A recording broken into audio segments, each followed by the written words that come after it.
బేతాళ కథలు డబ్బుకు యజమాని. పట్టువదలని విక్రమార్కుడు చెట్టు వద్దకు తిరిగి వెళ్లి చెట్టుపై నుంచి శవాన్ని దించి భుజాన వేసుకుని ఎప్పటిలాగే మౌనంగా శ్మశానంకేసి నడవసాగాడు. అప్పుడు శవంలోని బేతాళుడు, రాజా, నీ శ్రమ ఫలించి నీకెవరైనా వరం ఇస్తామన్నట్టయితే అర్థంలేని వరం ఏ పరిస్థితుల్లోనూ కోరుకోకు. అలా చేసినట్టయితే వసుగుప్తుడిలాగా నువ్వు చాలా నష్టపడతావు. శ్రమ తెలియకుండా ఉండగలందులకు నీకు వసుగుప్తుడి కథ చెబుతాను విను అంటూ ఇలా చెప్పసాగాడు. ఉద్దానపురంలో వసుగుప్తుడు అనే కోటీశ్వరుడు ఉండేవాడు. ఆయన ఇంట ఎన్నో ఇనప్పెట్టెలుండేవి. అన్నింటి నిండా బంగారం ఉండేది. లక్ష్మీదేవిని తన ఇంటనే కట్టేసుకున్నాడని లోకులు ఆయన గురించి అనుకునేవాళ్లు. ఆయన కొడుకు ఎదిగి వచ్చాడు. అతను కూడా తండ్రితో పాటు వ్యాపారంలో పాల్గొంటూ ఉండేవాడు. వసుగుప్తుడు డబ్బు సంపాదించటం తప్ప జీవితంలో ఇంకొక ఆశయం ఎరుగడు. ఆయనకు చిల్లిగవ్వ అయినా వృధాగా ఖర్చు పెట్టడం అంటే ఎంతమాత్రమూ ఇష్టం ఉండేది కాదు. ప్రతి చిన్న విషయంలోనూ ఆయన పొదుపు అన్నది పవిత్రంగా చూసేవాడు. వసుగుప్తుడు, ఆయన భార్య, కొడుకు, కోడలు ఈ నలుగురే వసుగుప్తుడి కుటుంబం. కాని వారు తినే తిండి చాలా సాదాగా ఉండేది. భోజనం విషయంలో కూడా వసుగుప్తుడు వీలైనంత పొదుపు పాటించేవాడు.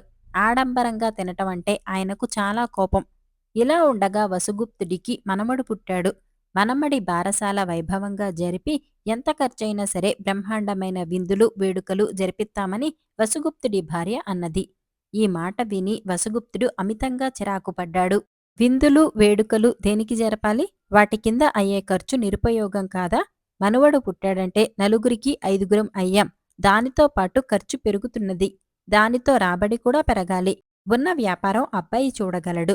నేను ఎటైనా వెళ్ళి అదనపు రాబడి తెస్తాను అన్నాడు వసుగుప్తుడు. ఆయనకు తన కోడలు చాలా తెలివిగలదని తెలుసు. అంచేత ఆయన ఆమెతో, నీ అభిప్రాయమేమిటి అన్నాడు.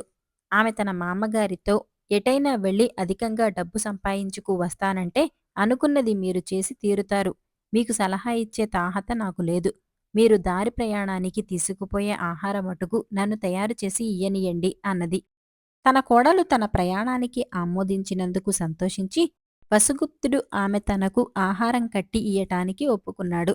ఆమె ఆయన తినటానికి కుంకుమ పువ్వు మొదలైన ఖరీదు దినుసులతో తయారుచేసి నేతిలో వేయించిన చిత్రాన్నము, తాగడానికి ఒక చిన్న తిత్తిలో చక్కెర పానకము తయారుచేసి ఇచ్చింది. కోడలు ఇచ్చిన ఆహారం తీసుకుని వసుగుప్తుడు బయలుదేరాడు.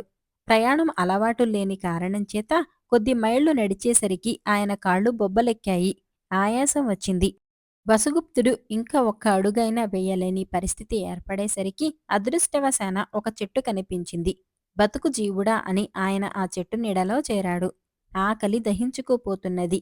కాని వసుగుప్తుడు వెంటనే ఆహారం తినటం వృధా అనుకున్నాడు. ఆయనకు దాహం మరింతగా బాధిస్తున్నట్టు కనపడింది. అందుచేత ఆయన తన తిత్తె తీసి అందులో నుంచి నీరు ఒక గుటక తాగి నివ్వెరపోయాడు. అది ఉత్త నీరు కాదు, చక్కెర కలిపిన నీరు. నా కోడలు ఇంత దుబారా మనిషేం, ఇలా అయితే ఇల్లు గుల్ల చేస్తుందే అనుకుంటూ వసుగుప్తుడు నీరు తాగటం మానేసి ఆహారం తినటానికి పొట్లం విప్పాడు. వెంటనే కుంకుమ పువ్వు వాసన, నెయ్యి వాసన గుప్పున కొట్టింది. చిచ్చి, ఇంత దుబారా మనిషి, నేను ఇల్లు వదలక ముందే ఇలా చేసిందే, నేను లేకపోతే ఉన్న డబ్బంతా మాయమైపోదు అనుకుని వసుగుప్తుడు చిత్రాన్నమంతా కాకులకే వేసి తిత్తిలోని చక్కెర పానకం సమీపంలో ఉన్న ఒక బెలంలో పోసేశాడు. మరుక్షణమే ఆ బెలంలో నుంచి ఒక నల్లని నాగుపాము పైకి వచ్చి పడక విప్పి వసుగుప్తుడికేసి తదేకంగా చూడసాగింది. దాన్ని చూడగానే వసుగుప్తుడు ఒక క్షణం పాటు కొయ్యబారిపోయాడు. మరుక్షణం ఆయనకు ఎక్కడా లేని శక్తి వచ్చింది. ఆయన వచ్చిన దారినే అతివేగంగా పరిగెత్తసాగాడు. కొంత దూరం పరిగెత్తేసరికి ఆయనకు అమితంగా ఆయాసం వచ్చింది. ఊపిరి అందలేదు. ఆయన ఆగి చూసేసరికి నాగుపాము ఆయనను తరుముతూ రావటం కనిపించింది. ఆయన కింద పడిపోయి కళ్ళు గట్టిగా మూసుకున్నాడు. అయ్యా లేవండి, మీకు ఒక వరం ఇచ్చిపోతాను అన్న మాటలు వినిపించాయి. అనుమానంగా వసుగుప్తుడు కళ్ళు కొంచెం తెరిచి చూసేసరికి ఆయనకు తన పక్కనే ఒక అందమైన యువకుడు కనపడ్డాడు. పాము జాడ లేదు. వసుగుప్తుడు ధైర్యంగా లేచి కూర్చొని, ఎవరు నువ్వు అని అడిగాడు. నేను నాగరాజు కొడుకును. ఆ చెట్టు కింది బెలంలో నివసిస్తూ ఉంటాను. నేను దాహంతో చచ్చిపోతున్న సమయంలో మీరు తియ్యని నీరు పోసి నా ప్రాణాలు నిలబెట్టారు. మీరు ఏది కోరుకుంటే అది చేస్తాను అన్నాడు ఆ యువకుడు. నాకు జీవితంలో ఒకే ఒక కోరిక. అది డబ్బు సంపాదించటము, కూడపెట్టటమును. నాకు ఏ వరమూ అక్కర్లేదు. నన్ను క్షేమంగా ఇంటికి పోనిస్తే అదే 10,000 వరాలు అన్నాడు వసుగుప్తుడు. అలా కాదు. మీరు నా నుంచి ఏదన్నా వరం పొందితే కాని మిమ్మల్ని పోనీయను అన్నాడు యువకుడు. వసుగుప్తుడు కొంచెం ఆలోచించి, ఒక పని చేద్దామా? మా కోడలు చాలా తెలివైనది. నువ్వు నాతో మా ఇంటికి రా. నా కోడలు కోరమన్న వరం కోరతాను. దాన్ని ఇచ్చి నీ దారిన నువ్వు వెళ్ళు అన్నాడు. యువకుడు సరేనన్నాడు.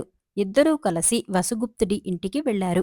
వసుగుప్తుడు తన కోడలిని పిలిచి సంగతంతా చెప్పి, నువ్వు నీటిలో చక్కెర కలిపిన కారణంగా ఈ అబ్బాయి వరం తీసుకోమని నన్ను వేధిస్తున్నాడు అన్నాడు. కోడలు జవాబు చెప్పే లోపల వసుగుప్తుడి భార్య, ఏమండి, బోలెడంత ధనం వరంగా కోరుకోండి అన్నది. వసుగుప్తుడు చిరాకుపడి, ధనానికి పరిమితి ఏమున్నది? అదీకాక డబ్బు కోరుకుంటే డబ్బు సంపాదించటంలో ఉండే ఆనందం ఏమయ్యేటట్టు అన్నాడు. ఇంతలో ఆయన కోడలు, మామయ్య, మీకు అభ్యంతరం లేకపోతే నేను చెప్పినట్టు వరం కోరుకోండి అన్నది. చెప్పమ్మా చెప్పు అన్నాడు వసుగుప్తుడు. మీ ధనానికి మీరే యజమాని కావాలని కోరండి అన్నది వసుగుప్తుడి కోడలు. వసుగుప్తుడికి నవ్వొచ్చింది. తన ధనానికి తానే కదా యజమాని.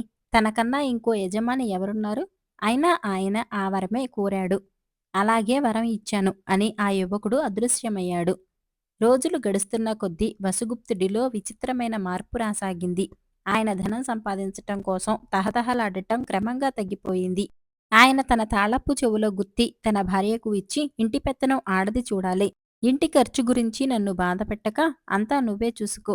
ఇంట్లో ఏ లోటు లేకుండా చూడు. సుఖపడడానికి కాకపోతే డబ్బు దేనికి అన్నాడు.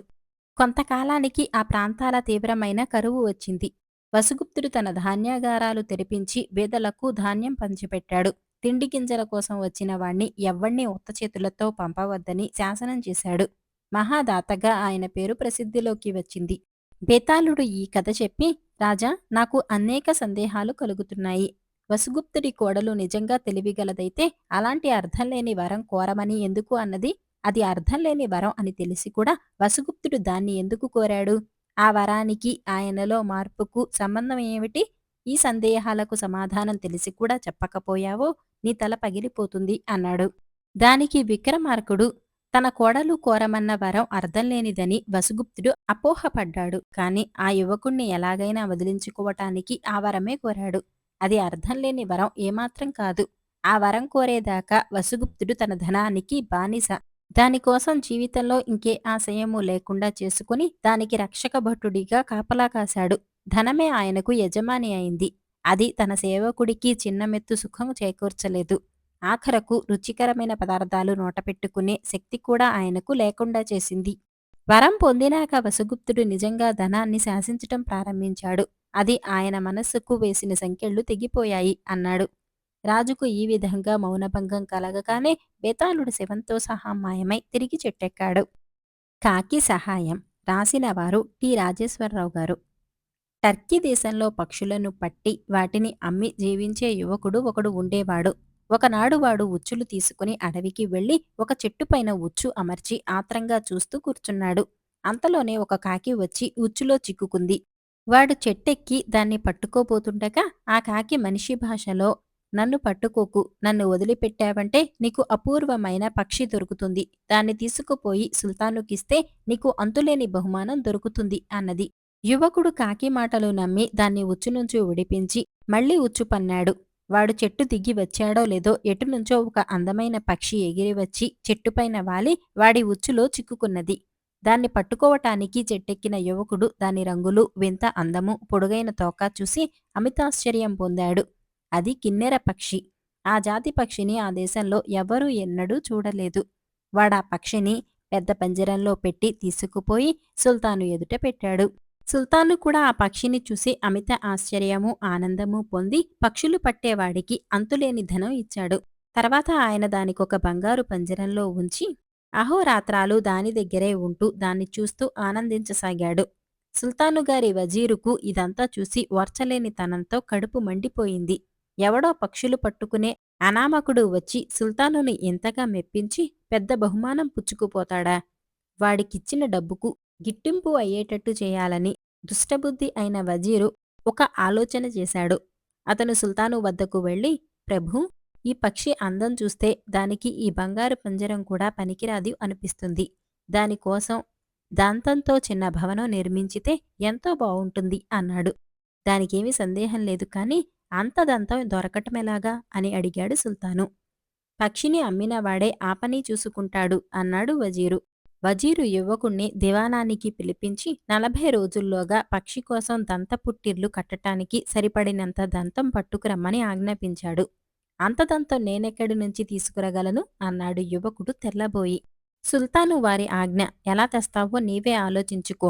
గడువులోగా పని పూర్తి చెయ్యకపోయావో నీ తల తెగిపోతుంది అన్నాడు దుర్మార్గుడైన వజీరు. యువకుడు పుట్టెడు దిగులు మోసుకొని కాళ్ళిడ్చుకుంటూ రాజభవనం వెలుపలికి వచ్చి ఎటు వెళ్లాలో దిక్కు తెలియని వాడిలాగా నిలబడి ఉండగా కాకి ఎటునుంచో వచ్చి వాడి భుజం మీద వాలి, ఎందుకా దిగులు ముఖం, ఏం వచ్చి పడింది అని అడిగింది. ఆ పక్షిని అమ్మినా బోలెడంత డబ్బు సంపాదించుకున్నాను కదా అని సంతోషిస్తుంటే సుల్తాను గారు ఆ పక్షికి ఇల్లు కట్టాలి, సరిపడినంత దంతం పట్టుకురా అంటున్నాడు. 40 రోజుల్లో తేకపోతే పీక తెగిపోతుంది, ఏం చేయాలి అన్నాడు యువకుడు. నేను చెప్పినట్టు చెయ్యి, విచారించకు. సుల్తానుగారి దేవిడికి తిరిగి వెళ్ళి 40 పీపాల సారా ఇప్పిస్తే దంతం తెస్తాను అను. ఆ సారాను బళ్లమీద అడవికి చేర్చు. అక్కడ ఏనుగులు నీరు తాగే మడుగు ఉన్నది. అందులోకి సారా అంతా దిమ్మరించు. ఏనుగులు వచ్చి సారా తాగి ఒళ్ళు తెలియకుండా పడిపోతాయి. అప్పుడు వాటి దంతాలు కోసుకుని చక్కారా అని కాకి సలహా ఇచ్చింది. యువకుడు కాకికి తన కృతజ్ఞత తెలుపుకొని అది చెప్పినట్టే చేసి దంతం సంపాదించి తెచ్చి సుల్తానుకు ఇచ్చాడు. అంత దంతం చూసేసరికి సుల్తాను పరమానంద భరితుడై యువకుడికి ఇంకా గొప్ప బహుమానం ఇచ్చాడు. తర్వాత ఆయన మంచి పనివాళ్లను పిలిపించి పక్షి కోసం అందమైన దంతగృహం ఒకటి నిర్మింపచేశాడు. ఇది చూసి వజీరు ముఖం ఇంకా మాడిపోయింది. పక్షులను పట్టేవాడి పరపతి ఇంకా పెరిగిపోయింది. వాణ్ణి నాశనం చేయటానికి ఇంకొక మార్గం దొరికింది వజీరుకు. ఆయన సుల్తాను వద్దకు వెళ్ళి, ప్రభూ, తమరు అపూర్వమైన పక్షిని సంపాదించారు. దానికోసం మరింత అపూర్వమైన దంతగృహం నిర్మించారు. అంతా బాగుంది కాని ఆ పక్షి ఎందుకు పాడదో అది కాస్త ఆలోచించరా అన్నాడు. నాకు అదే అనుమానం వచ్చింది సుమా అన్నాడు సుల్తాను.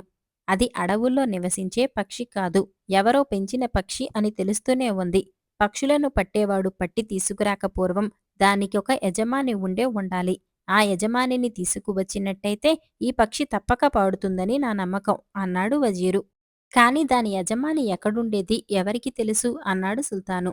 పక్షిని పట్టుకున్నవాడికే తెలియాలి అన్నాడు వజీరు. అయితే ఈ పక్షి యజమానిని తెప్పించగలవా అని సుల్తాను ఆత్రంగా అడిగాడు. అదంతా నాకు వదిలేయండి అన్నాడు వజీరు. అతను యువకుడి కోసం మళ్ళీ కబురు చేసి 40 రోజులలోగా పక్షి యొక్క పూర్వపు యజమానిని తీసుకురాకపోతే తలతీసేటట్టు సుల్తానుగారు ఉత్తరవిచ్చారని తెలియచేశాడు.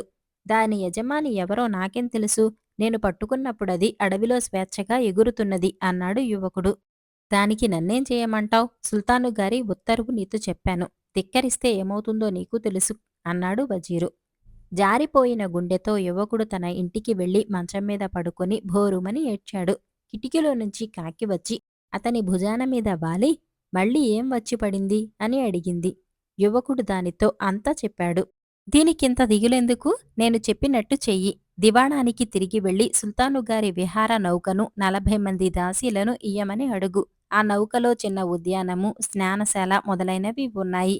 దాన్ని తీసుకుని సముద్ర మార్గాన పోగా పోగా ఒక విచిత్రమైన దీవి వస్తుంది. అది సముద్రంలో నుంచి పైకి లేచిన పెద్ద కొండలాగా ఉంటుంది.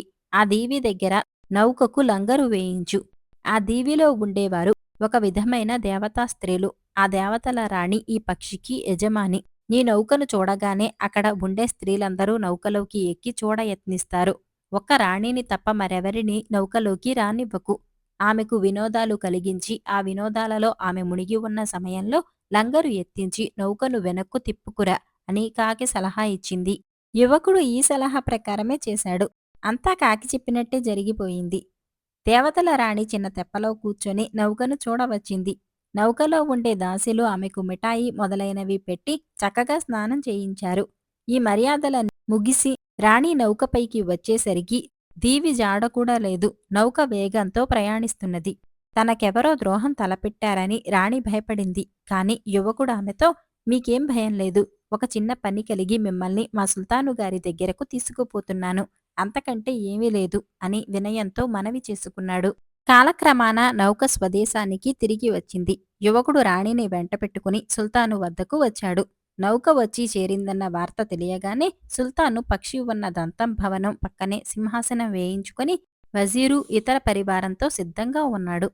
రాణి యువకుడి వెంట లోపలికి అడుగుపెడుతూ ఉండగా కిన్నెర పక్షి కంఠమెత్తి అద్భుతంగా గానం చేయసాగింది. ప్రతి ఒక్కరూ ఆ గానంలో తన్మయత్వం చెందిపోయారు. అందరికన్నా ఎక్కువ తన్మయత్వం చెందిన దేవతల రాణి తన భయాలన్నిటినీ మరచిపోయింది. సుల్తాను ఆనందం మాట చెప్పనే అవసరం లేదు. ఆయన పక్షి పాటకే ఎక్కువ ముగ్ధుడయ్యాడో, రాణి సౌందర్యానికే ఎక్కువ ముగ్ధుడయ్యాడో ఆయనకే తెలియదు. ఆమెను తన సరసన కూర్చోపెట్టుకుని తన జన్మ చరితార్థమైనట్టు భావించాడు. ఆయన కోరికపై రాణి సుల్తానును పెళ్లాడటానికి సమ్మతించింది. మర్నాడే వివాహము, విందు జరిగాయి. దేశంలో ఉండే బాధలన్నీ ఉండడానికి చోటులేక వజీరు హృదయంలో దాక్కున్నట్టు అయింది. ఇంకేమి దుర్మార్గం తలపెట్టాలో అతనికి తోచింది కాదు. కొంతకాలం గడిచింది. సుల్తానాకు జబ్బు చేసింది. ఆస్థాన వైద్యులందరూ చికిత్స చేయ యత్నించారు. కాని వ్యాధి తిరుగుముఖం కాలేదు. సుల్తానుతో వైద్యులు, ఈమె సాధారణ మానవ స్త్రీ కాదు, అంచేత మన మందులు పనిచేయవు. ఆమె ఉండే చోటి నుంచి ఏదైనా ఔషధం తీసుకువస్తేనే కాని ఈ వ్యాధి నయం కాదు అన్నారు. వెంటనే వజీరు, పక్షులు పట్టేవాడు ఉన్నాడు కదా, వాణ్ణి వెళ్ళి మందు తీసుకురానివ్వండి అన్నాడు. యువకుడు విహార నౌకలో దేవతల దీవికి మరొక మారు ప్రయాణమై వెళ్ళాడు. ఈసారి నౌకను చూడటానికి ఎవ్వరూ రాలేదు. యువకుడు శ్రమపడి తానే కొండపైకి ఎక్కవలసి వచ్చింది. తీరా అతను రాజభవనానికి సమీపించేసరికి దాని ద్వారం వద్ద 2 సింహాలు కూర్చొని ఉన్నాయి. అవి కొత్తవాణ్ణి చూసి కోరలు బయటపెట్టి భీకరంగా గర్జించసాగాయి. యువకుడు భయంతో తాను నిలబడ్డ చోటనే స్తంభించిపోయాడు. ముందుకు అడుగు వేస్తే సింహాలు తనను చీల్చేస్తాయి. వెనక్కు పోతే సుల్తానా వ్యాధితో మరణించటము, సుల్తాను గుండె పగిలి చావటము అటుంచి తనకు శిరశ్ఛేదం తప్పదు. అంచేత ఏం చేయటానికి పాలుపోక యువకుడు నిలబడి ఉండగా ఎక్కడినుంచో కాకి ఎగిరి వచ్చి అతని భుజం మీద వాలి, ఏమైంది, ఎందుకలా వణికిపోతున్నావు అని అడిగింది. యువకుడు తన సమస్య చెప్పుకున్నాడు. నా ఈక ఒకటి తీసుకొని చేతపట్టుకొని నడు, దానితో సింహాలను దువ్వు, అవి నిన్నేం చెయ్యవు అన్నది కాకి. యువకుడు కాకి ఈక తీసుకుని అది చెప్పినట్టే చేసి రాజభవనంలోకి వెళ్ళాడు. దేవతా స్త్రీలందరూ అతని చుట్టూ మూగి తమ రాణి వ్యాధి గురించి వింటూనే అతనికి ఔషధం ఒకటి ఇచ్చారు. దాన్ని తీసుకుని వాడు వెంటనే బయలుదేరి స్వదేశానికి తిరిగి వచ్చాడు. వాడి కోసం ఎదురుచూస్తున్న సుల్తాను వాణ్ణి వెంటపెట్టుకుని మరణావస్థలో ఉన్న సుల్తానా దగ్గరకు తీసుకువెళ్ళాడు.